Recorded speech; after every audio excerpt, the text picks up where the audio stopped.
अब आगे बढ़ते हैं। जमीन के बदले नौकरी घोटाले मामले में लालू परिवार को एक बड़ा झटका लगा है। राउस एवेन्यू कोर्ट ने लालू यादव, राबड़ी, मीसा भारती, तेज प्रताप, तेजस्वी यादव के खिलाफ आरोप तय कर दिए हैं। IPC 120B, 420 prevention of corruption act के तहत आरोप तय किए गए हैं। आपराधिक साजिश, corruption, prevention of corruption act की अलग अलग धाराओं के तहत कोर्ट ने आरोप आज तय किए हैं। बिल्कुल, तो राउस एवेन्यू कोर्ट ने क्या कहा यह भी आपको बता देते हैं। कोर्ट ने माना है कि लालू यादव और उनके परिवार ने एक आपराधिक गिरोह की तरह काम किया। साथ ही कोर्ट ने कहा कि लालू परिवार ने साजिश की। इसका मतलब है कि इन धाराओं के तहत में लालू परिवार और बाकी को मुकदमे का सामना करना पड़ेगा। मामले में 29 जनवरी को आगे अगली सुनवाई होगी। अदालत ने इस मामले में कुल 98 आरोपियों में से 52 आरोपियों को आरोप मुक्त कर दिया है, जबकि शेष आरोपियों के खिलाफ में आरोप तय करने के आदेश दिए गए। कोर्ट ने यह भी स्पष्ट किया कि इस मामले में 5 आरोपियों की मृत्यु हो चुकी है। ऐसे में अब 41 लोगों के खिलाफ में मुकदमा चलेगा। जेडीयू प्रवक्ता नीरज कुमार ने कोर्ट के फैसले पर प्रतिक्रिया देते हुए कहा कि यह फैसला बताता है कि लालू परिवार बड़ा आपराधिक सिंडिकेट यहां चला रहा था। माननीय लालू प्रसाद जी का परिवार क्रिमिनल पॉलिटिकल सिंडिकेट चला रहा था।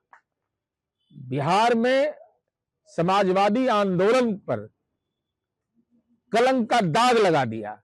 तो ऐसी स्थिति में तो स्वाभाविक है, न्यायपालिका ने जो भी सक्षम आदेश दिया है, हमारी उम्मीद है कि न्यायपालिका अब शीघ्रता शीघ्र सुनवाई करके निष्पादन की कार्रवाई करे।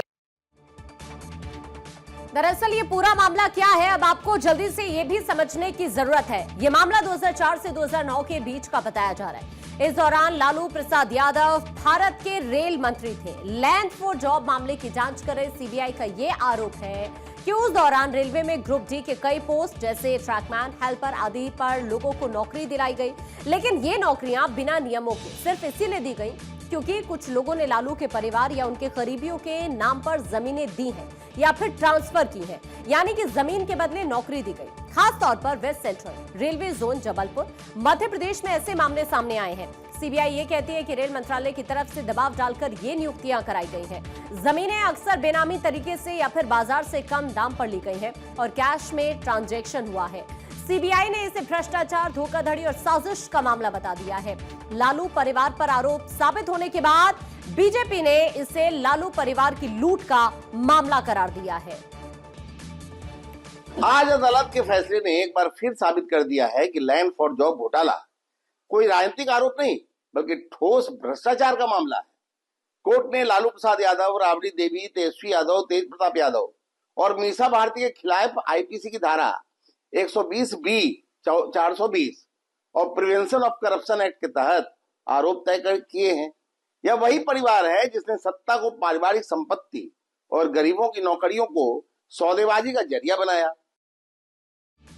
तो जिन 52 आरोपियों के खिलाफ में पर्याप्त साक्ष्य नहीं पाए गए, अदालत ने उन्हें आरोप मुक्त कर दिया। इस मामले में अदालत ने आरोपियों के खिलाफ में आईपीसी की धारा 420 और 120B के तहत में आरोप तय किए। आपको बता दें, लैंड फॉर जॉब मामला उस समय का है जब लालू प्रसाद यादव केंद्र सरकार में रेल मंत्री हुआ करते थे। बीजेपी प्रवक्ता नीरज कुमार ने कहा कि आज जो फैसला आया, हम उम्मीद करते हैं कि अब जो संपत्ति इन लोगों ने कमाई है, उस संपत्ति को जब्त करके वहां लोगों के लिए स्कूल और कॉलेज खोले जाएं। लालू यादव का पूरा परिवार क्रिमिनल सिंडिकेट चलाता है। आज कोर्ट के निर्णय से भी साबित हुआ। कोर्ट ने उन पर आरोप तय कर दिया। ये लोग राजनीति को टूल्स बना करके भ्रष्टाचार के जरिए अकूत संपत्ति इकट्ठा करने काम करते हैं। पूरे देश में कहाँ कहाँ नहीं लालू की संपत्ति है, और मैं तो मांग करता हूँ कि विदेश की संपत्तियों की भी जाँच की जाए। ये परिवार पूरे बिहार को लूटा है, बिहार के सरकारी खजाने को लूटा है, बिहार की जनता के धन को लूटा है, गरीबों को लूटा है। और इसलिए बिहार की जनता ने इस परिवार को आईना भी दिखाया।